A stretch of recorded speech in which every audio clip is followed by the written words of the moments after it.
नमस्कार, बखबर में आपका स्वागत है। मैं हूं राघवेंद्र सिंह। आज हम बात करेंगे रक्षा के क्षेत्र में भारत की उड़ान। दरअसल ये भारत की उड़ान इसलिए भी महत्वपूर्ण है कि देश में पहली बार सैन्य विमान बनाने की बात शुरू हुई है और वो हुई है आज के दिन। पहली बार देश में सैन्य विमान के कारखाने का उद्घाटन हुआ है और ये हुआ है स्पेन के साथ एमओयू करने के बाद। और इसमें भी खास बात यह है कि ये सरकार नहीं बना रही है, बल्कि निजी क्षेत्र यानी प्राइवेट सेक्टर में टाटा जैसी बहुत ही प्रतिष्ठित कंपनी इसमें शामिल है। और जो सैन्य उड़ान की हम बात कर रहे हैं उसमें सेना के लिए करीब 56 विमान बनेंगे। 56 से हमारा ताल्लुक है कि 16 विमान स्पेन बना कर देगा, यानी वहाँ से भेजे जाएंगे स्पेन से, और 40 विमान भारत में बनाए जाएंगे। असेंबलिंग भी होगी और कुछ निर्माण कार्य भी किया जाएंगे। ये इसलिए महत्वपूर्ण है कि दुनिया भर में रक्षा सौदों को लेकर बहुत बड़ी विदेशी मुद्रा खर्च की जाती है और ख़ास तौर से भारत जैसा देश जो चौतरफा दुश्मनों से घिरा हो। एक तरफ पाकिस्तान है, एक तरफ चीन है, और अब तो चीन और पाकिस्तान का भी गठबंधन हो गया है। तो ऐसे में भारत को अपनी सीमाओं की रक्षा करने के लिए बहुत ज़रूरी है कि फाइटर प्लेन भी हो, टैंक भी हो, मिसाइलें भी हों, और सीमा पर बहुत जल्द से जल्द यानी कुछ ही घंटों में सैन्य साजो सामान और सैनिक भेजने के लिए बड़े विमान हों। और ये जो बड़ा विमान है इसी का नाम है C-295 एयरक्राफ्ट। ये स्पेन के जरिए बनाया जा रहा है और ये भारत के रक्षा क्षेत्र में एक बहुत ऊंची उड़ान है।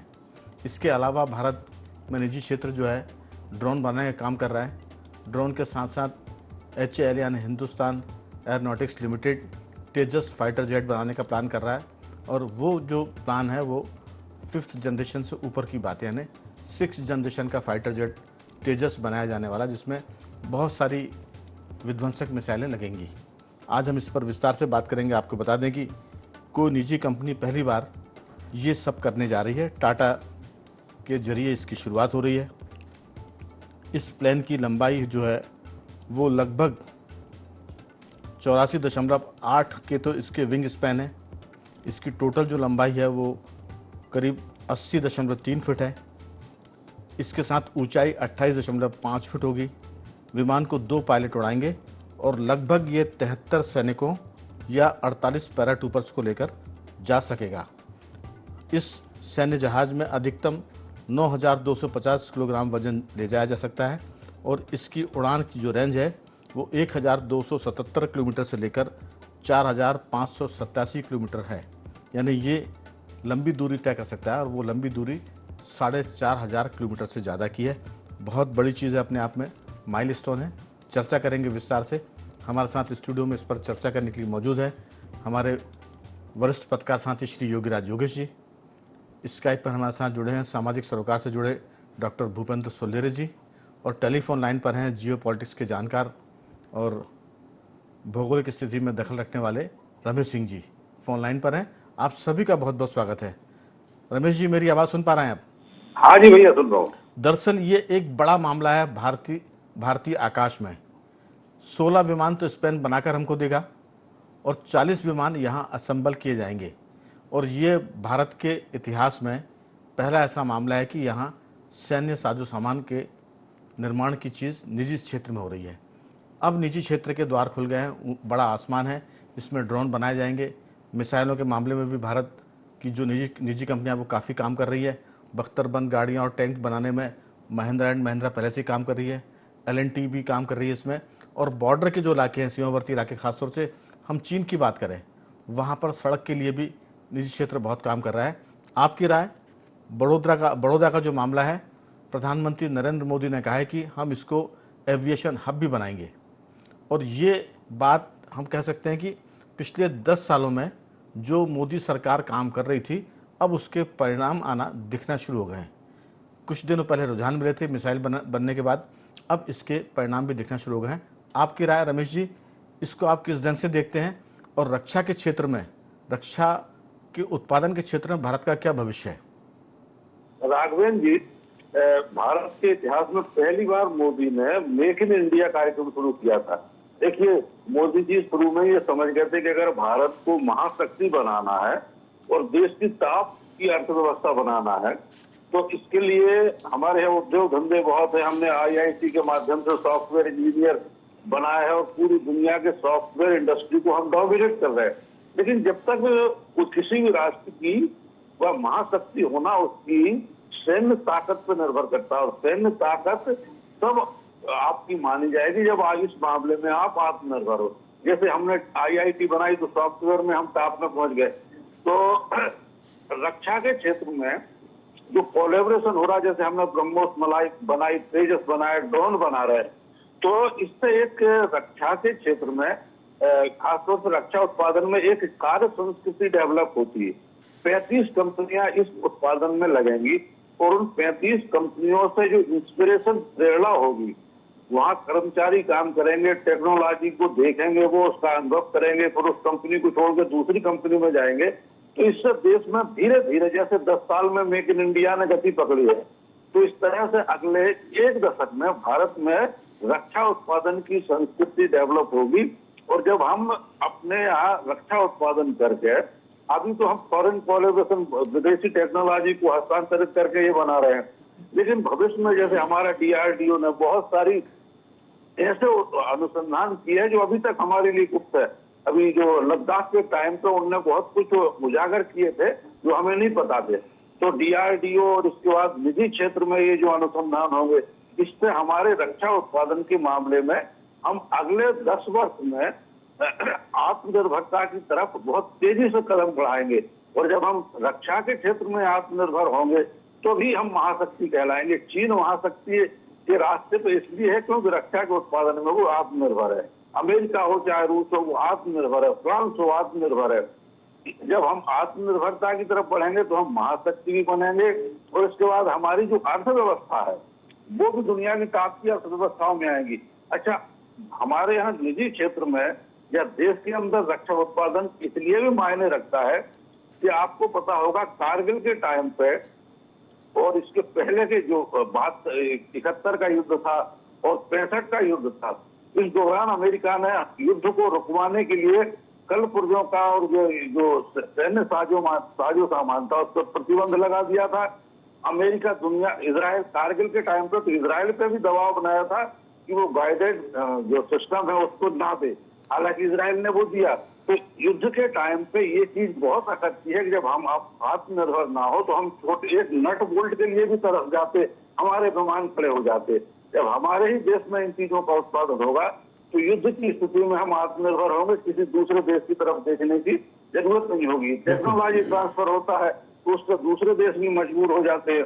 अच्छा, इसमें 37 कंपनियां होंगी राघवेंद्र जी, इससे रोजगार के साथ साथ विदेशी मुद्रा भी बचेगी और इससे स्किल डेवलपमेंट होगा। इन 37 कंपनियों से जो कर्मचारी अनुभव करके निकलेंगे वो दूसरी कंपनियों में इस अनुभव लेके जब जाएंगे तो इससे अनुसंधान का जो इंस्पिरेशन है वो जाएगा और देश में एक ऐसी मतलब रक्षा उत्पादन की एक ऐसी चेन रिएक्शन पैदा होगा। भले इसमें 10 साल लगे, 15 साल लगे, 20 साल लगे, लेकिन इससे भारत महाशक्ति बनने की दिशा में बड़ी तेजी से कदम बढ़ाएगा। बिल्कुल रमेश जी, दरअसल ये सारा मामला अभी तो शुरू हुआ है, जिसे कहते हैं ना अभी तो पार्टी शुरू हुई है। हम कह सकते हैं कि जो 40 विमान है, करीब 39 विमान हैं जिनका उत्पादन 2031 अगस्त तक हो जाएगा, ये तो लक्ष्य रखा गया है। जो आपने बहुत सारी बातें की उसमें यह भी है कि अब भारत शस्त्रों का निर्यातक देश भी हो गया है। ब्रह्मोस जैसी मिसाइल हमने दुनिया को बेचना भी शुरू कर दी है, हालांकि वो रूस के सहयोग से बनाई गई थी। लेकिन आपने जो चर्चा में कहा कि जब युद्ध के समय अगर विदेशी शस्त्रों की सप्लाई में बाधा होती है तो फिर वो बड़ा देश के लिए खतरनाक होता है। हमें लगता है कि भारत ने सबक लिया है कारगिल वार से, और ये 10 साल में जो कुछ नरेंद्र मोदी बात कर रहे थे मेक इन इंडिया की, और ख़ास तौर से इस क्षेत्र में कि जहाँ हम प्लेन की बात करें, फाइटर प्लेन की बात करें, पनडुब्बियों की बात करें, परमाणु पनडुब्बियों की बात करें, या इसके साथ साथ जो अमेठी के भीतर तो वो एक जो सबसे महत्वपूर्ण और आधुनिक जो राइफल है जो अमेरिका के या रशिया में भी बनाई जाती है, वो अब अमेठी में बनना शुरू हो गई है, उसका उत्पादन हो गया है। तो बहुत सारी चीज़ें हैं, इस पर विस्तार से फिर किसी दिन और बात करें। लेकिन अभी तो ये है कि हम विदेशी मुद्रा बचाएंगे, विदेशों में निर्यात करके विदेशी धन भी कमाएंगे, और अगर देश बहुत संपन्न है और सीमाएं उसकी सुरक्षित नहीं है तो वो संपन्नता किसी काम की नहीं होती, क्योंकि कोई भी दुश्मन देश आएगा और हम पर हमला करके हमारी संपन्नता को कमज़ोर कर देगा। भूपेंद्र जी, भारत की सुरक्षा में, भारत के एविएशन के इतिहास में एक आज का दिन बड़ा अध्याय है, जिसे हम कह सकते हैं कि सुनहरा दिन है। आपकी राय, भारत का भविष्य कैसा देखते हैं? जी, बिल्कुल सही कहा आपने कि निश्चित रूप से ये ऐसा अवसर पे ये शुरुआत हुई है कि दीपावली देश मना रहा है और हमारी सनातन परंपरा भी उस तरह से रही कि हम विजय का घोष करते हैं, क्योंकि हमने असुरों के बीच में और जीत जीती थी, उसी के प्रतीक मर्यादा पुरुषोत्तम राम के रूप में मनाते हैं। और उसी के उपलक्ष्य में आज इसी 295 जो लॉन्च हुआ है भारत में, ये बहुत बड़ी उपलब्धि है, एक मील का पत्थर। ये सरकार जब से आई है 2014 से, उनका पहले से ही मोटिव था कि रक्षा के क्षेत्र में भारत को आत्मनिर्भर होना चाहिए और एक विश्व गुरु की शक्ति के रूप में होना चाहिए। तो ये मील का पत्थर है और इसमें इसके बहुगामी प्रयास होंगे। इसके कंपोनेंट किस तरह से है? सबसे बड़ी बात यह है कि ये सरकार ये चाहती थी कि हमारी स्वदेशी टेक्नोलॉजी भी बढ़े। हम कोई चीज का, पहले जो सरकारें थी अगर आप देखें तो वो आयात करती थी, उसको निर्यात करती थी, लेकिन टेक्नोलॉजी निर्यात नहीं थी। लेकिन ये सरकार ये है कि हमारी स्वदेशी टेक्नोलॉजी भी साथ में रहे और साथ साथ उस टेक्नोलॉजी का भारत में निर्माण भी किया जाए।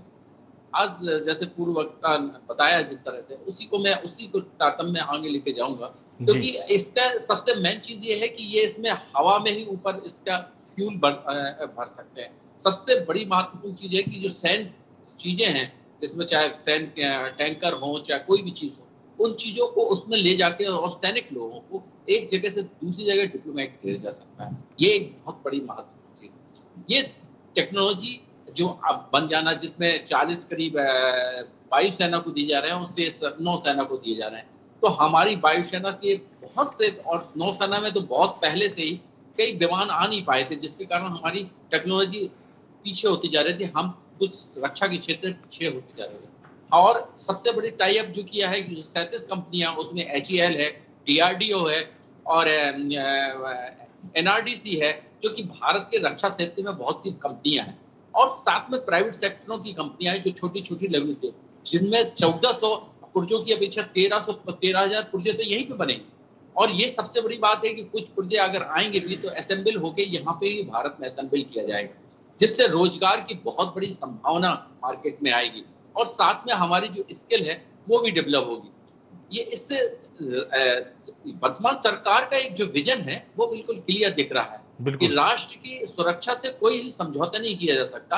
और साथ में ये भी है कि हमारी जो टेक्नोलॉजी हो, साथ में हमारी जो सहभागिता, जो कि मेड इन इंडिया का जो कॉन्सेप्ट था, स्वदेशी स्वावलंबन का कॉन्सेप्ट था, जो हमारी सनातन परंपरा में, क्योंकि हम दूसरी टेक्नोलॉजी पर डिपेंड रहे हैं, साथ में हम अपने जो विज्ञान है और हमारे जो, क्योंकि हम एयर स्पेस वगैरह में, अंतरिक्ष में बाकायदा अंतर्राष्ट्रीय स्तर की उपलब्धियां प्राप्त कर चुके थे और हमारा स्थान था, लेकिन इस स्पेस में हमारा थोड़ी सी कमी थी। आज निश्चित रूप से शुभ अवसर पे जो बड़ोदरा में हुआ है दीपावली के, निश्चित रूप से प्रधानमंत्री साधु के बाद हैं, साधुवाद है उनको, और उन्होंने एक बहुत अच्छी बात रखी। और साथ में जो हमारे टाटा के रतन टाटा जी थे, वो कुछ ही दिन पहले गए हैं, अगर वो भी होते तो साथ निश्चित रूप से बहुत ही प्रसन्न होते। और आज वो देख रहे होंगे कि उनकी कंपनी इसमें सहज रूप से भाग ले रही है और एक जो सुदृढ़ भारत की और सक्षम भारत की जो कल्पना है वो आज साकार होने के लिए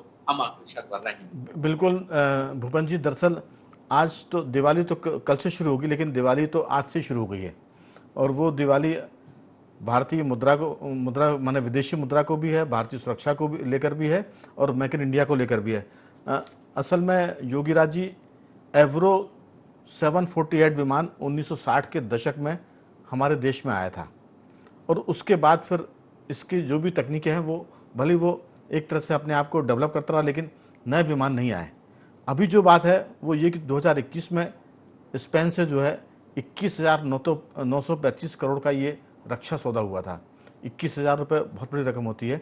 अगर 21,000 रुपये भारतीय वैज्ञानिकों को, भारतीय जो विशेषज्ञ अगर उनको दे दिए जाए रिसर्च करने पर, तो भारत एक से एक चीज़ें बना सकता है।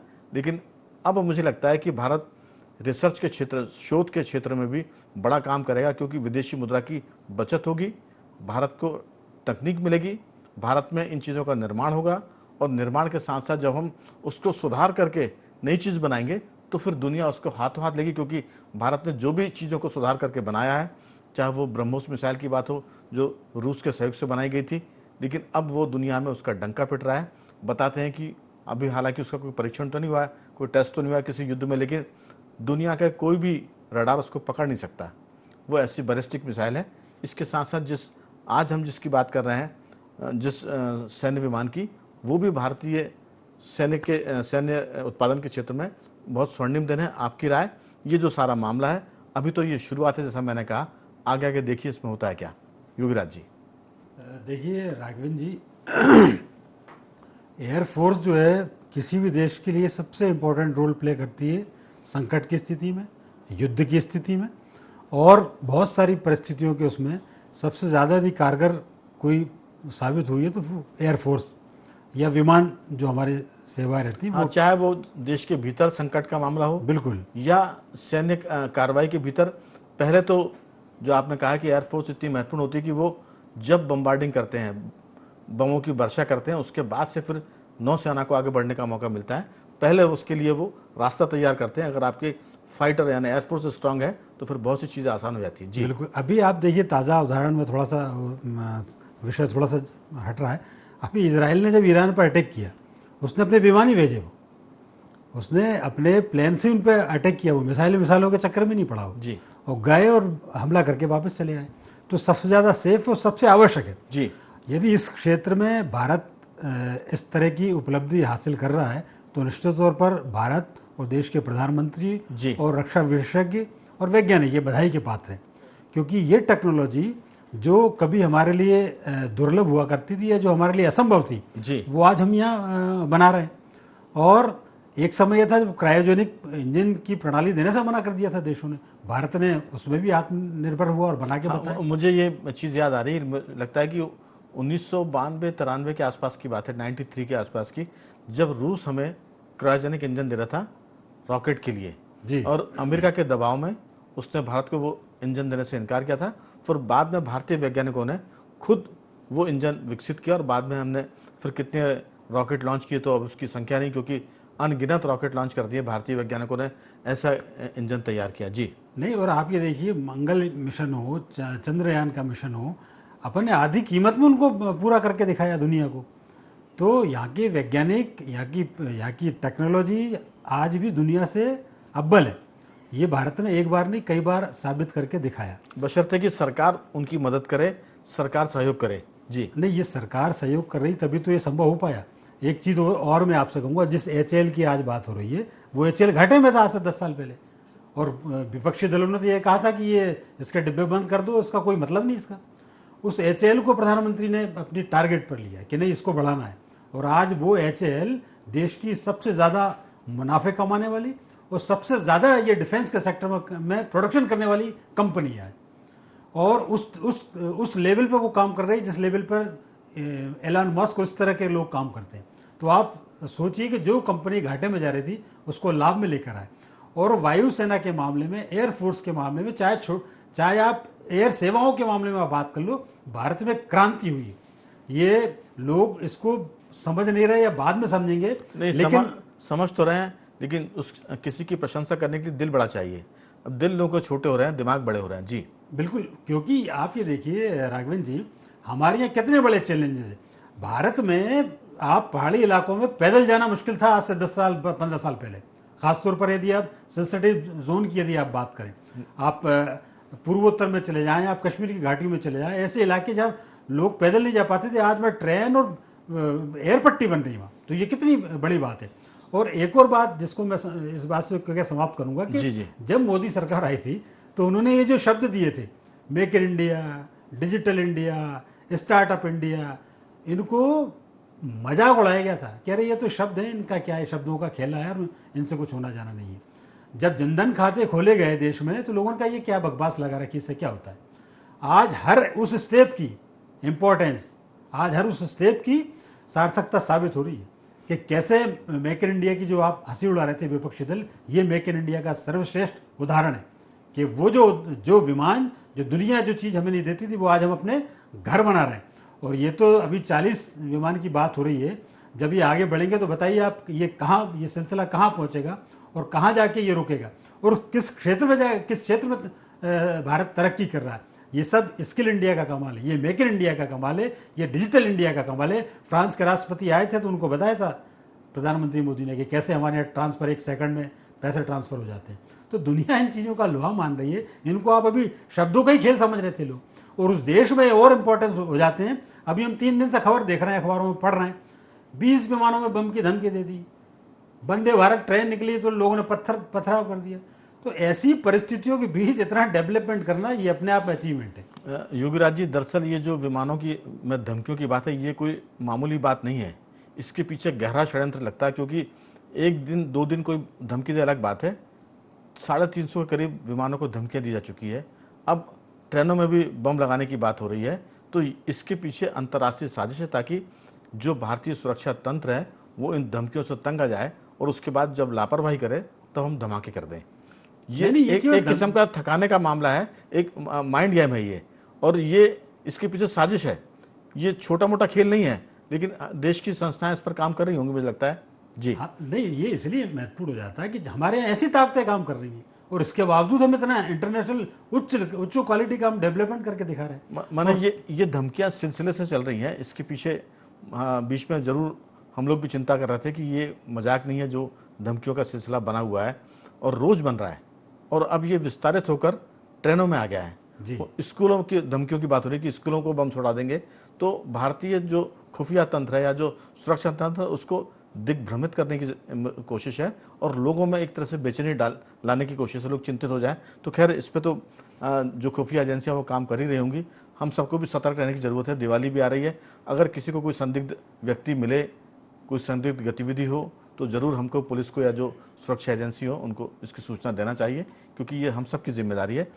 मैं रमेश जी की तरफ आऊँगा। रमेश जी, एवरो 748 1960 के दशक में मैंने कहा कि शुरू हुआ था। एयरबस पहले 16 विमान फ्लाई अवे स्थिति में 4 साल के भीतर हमको मिल जाएंगे। बाकी 40 विमान जो है वो टाटा कंपनी बना रही है, जिसका हम जिक्र कर रहे हैं। लेकिन 13 सितंबर 2023 को हमको स्पेन से ये पहला विमान मिल भी चुका है, और अब ये सिलसिला बढ़ने वाला है। और इसके साथ साथ आपको बता दें कि बाकी विमान जो है अगस्त 2031 तक अपने लक्ष्य को पूरा कर लेंगे। और ये जो सारी चीज़ें हैं, कहीं ना कहीं भारत के जो नागरिक हैं उनके भीतर भी आत्मविश्वास भरेगी। तो जो देश के दुश्मन है वो थोड़े से डेमोरलाइज होंगे, और भारत रक्षा के क्षेत्र में भी जिसे कहते हैं ना, हाईवे पर दौड़ना शुरू कर देगा। या अब तो रनवे की हम बात करें, रनवे पर दौड़ेगा और आकाश में उड़ान भरेगा। आपकी छोटी सी राय। राघवन जी, जियो पॉलिटिकल कंडीशन जैसे जैसे बदल रही है, तो सैन्य लड़ाकू विमानों के साथ साथ सैन्य परिवहन विमानों की भूमिका बहुत हो गई है। मैं आपको बताऊं, लद्दाख का जब संकट खड़ा हुआ था तो उस वक्त बहुत तेजी से हमें अपनी सेनाओं का जो बॉर्डर पर पहुंचाने की जरूरत थी, और ट्रेनों के माध्यम से और जमीन के माध्यम से बड़ा मुश्किल था। उस वक्त जो C-17 ग्लोब मास्टर है वो ऐसे ही है, वो भी उसके माध्यम से बहुत कम समय में हमने लद्दाख में अपनी सेना को पहुंचा दिया था।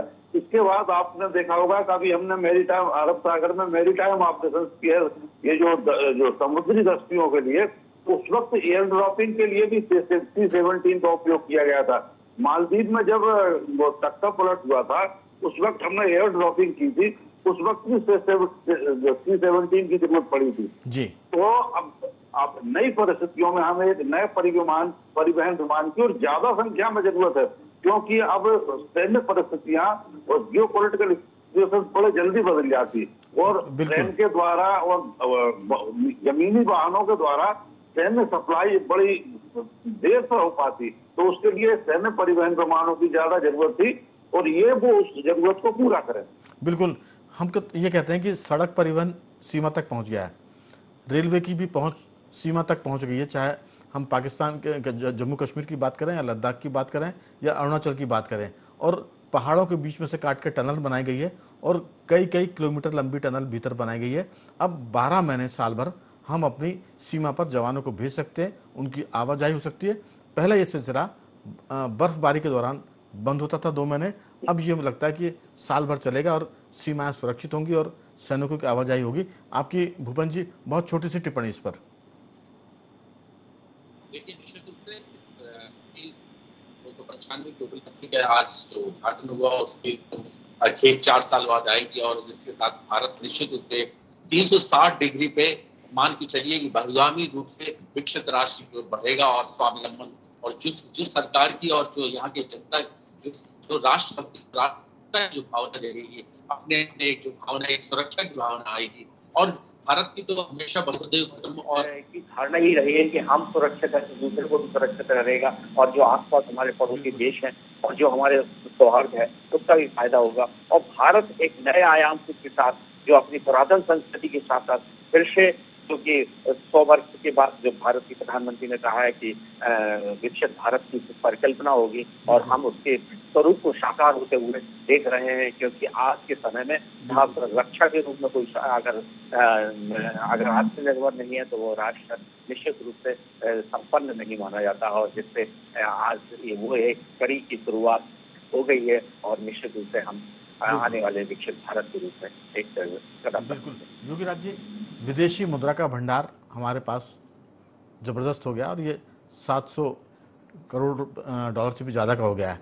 आपकी छोटी सी राय, विदेशी मुद्रा की कमी नहीं है, सरकार के पास इच्छा शक्ति है और शोध करने के लिए हमारे पास बहुत ही मेधा वाले वैज्ञानिक भी हैं और अब हमें लगता है कि ये तीनों चारों चीज़ें एक साथ मिल गई हैं तो इसके नतीजे बहुत जल्दी आएंगे। धन की कमी नहीं है, सरकार तैयार है और हमारे पास मेधा शक्ति भी है। आपकी छोटी सी टिप्पणी।